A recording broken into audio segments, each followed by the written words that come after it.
من الناس من يعجبك قوله في الحياة الدنيا ويشهد الله على ما في قلبه وهو ألد الخصام۔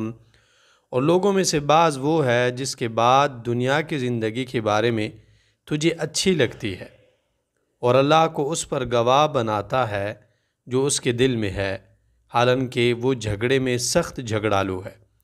سورہ بقرہ آیت نمبر 204، 205 اور 206۔ ان تین آیتوں میں اللہ تعالیٰ نے منافقین کی صفات ذکر کی ہیں۔ پہلے آیت میں اللہ تعالیٰ نے منافقوں کی یہ صفت ذکر کی ہے کہ وہ دنیا کے بارے میں بہت معلومات رکھتے ہیں۔ اگر دنیا کے بارے میں بات کرے تو انسان کو حیرت ہوتی ہے۔ آخرت پر نہ وہ بات کرتے ہیں اور نہ ہی انہیں علم ہوتا ہے۔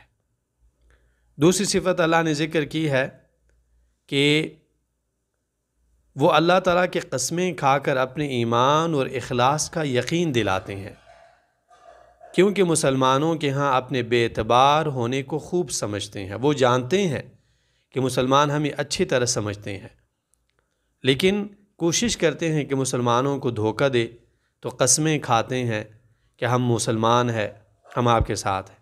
اور یہ آیت دراصل میں اخنس ابن شریق اور اس جیسے جو منافق تھے جو زبان سے میٹھے تھے، رسول اللہ صلی اللہ علیہ وسلم کے پاس آتے، اللہ کے رسول کی تعریف کرتے، قسمیں کھاتے ہم آپ کے ساتھ ہیں، آپ کے صحابہ کے ساتھ ہیں، آپ کے دین کو پسند کرتے ہیں، لیکن در حقیقت وہ دین پسند نہیں تھے بلکہ کفر کو پسند کرتے تھے اور دین کو صرف ظاہر کرتے تھے۔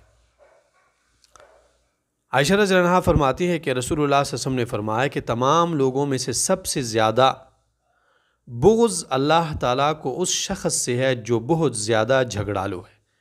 بخاری کتاب المظالم میں یہ حدیث ہے۔ تو اس آیت میں اللہ تعالیٰ نے منافقوں کی تین صفات ذکر کی۔ پہلے نمبر پہ دنیا کے بارے میں بہت ماہر، دوسرے نمبر پہ اپنے دل کی چھپی ہوئی باتوں پر اللہ تعالیٰ کو گواہ بنانا، قسمیں کھانا، اور تیسرے نمبر پہ سخت جھگڑالو۔ آگے اللہ فرماتے ہیں وَإِذَا تَوَلَّى سَعَى فِي الْأَرْضِ لِيُفْسِدَ فِيهَا وَيُهْلِكَ الْحَرْثَ وَالنَّسْلَ وَاللَّهُ لَا يُحِبُّ الْفَسَادَ۔ اور جب واپس جاتا ہے تو زمین میں فساد پھیلانے کی کوشش کرتا ہے اور فصلوں کو اور نسلوں کو برباد کرنے کی کوشش کرتے ہیں، اور اللہ تعالیٰ فساد کو پسند نہیں کرتا۔ یہ منافقوں کی چوتھی صفت ہے کہ جب منافقین ایمان والوں کے پاس سے چلے جاتے ہیں قسمیں کھا کر، تب ان کی خباثت ظاہر ہوتی ہے، کیونکہ وہ پھر وہاں جا کر دین کے خلاف بات کرتے ہیں، جیسے کہ اخنس ابن شریق نے کیا۔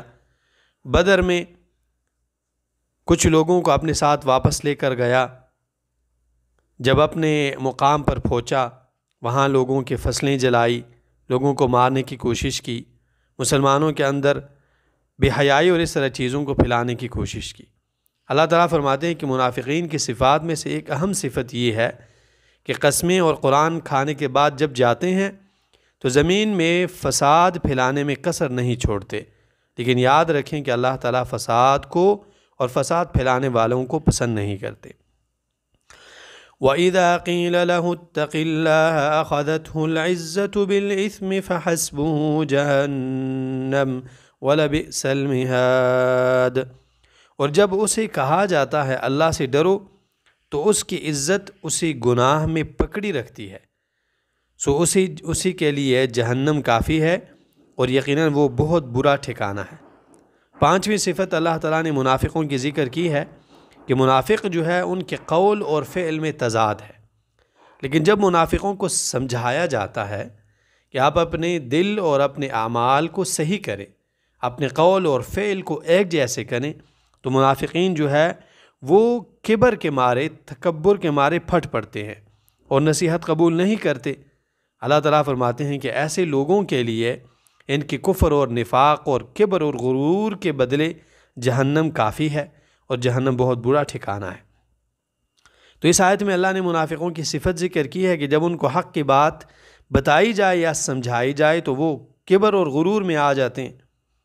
عبداللہ بن مسعود رضی اللہ عنہ رسول اللہ صلی اللہ علیہ وسلم سے نقل کرتے ہیں کہ رسول اللہ صلی اللہ علیہ وسلم نے فرمایا کہ جس شخص کے دل میں ذرہ برابر بھی تکبر ہوگا وہ جنت میں داخل نہیں ہوگا۔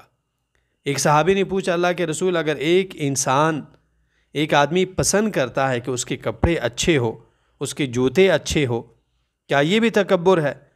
رسول اللہ صلی اللہ علیہ وسلم نے فرمایا کہ نہیں، اللہ تعالیٰ خوبصورت ہے اور خوبصورتی کو پسند کرتا ہے، لہٰذا اچھی چیز کو پسند کرنا تکبر نہیں۔ تکبر تو یہ ہے کہ حق کو ٹھکرایا جائے اور لوگوں کو حقیر سمجھا جائے، جیسے کہ منافقین کرتے تھے۔ یہ حدیث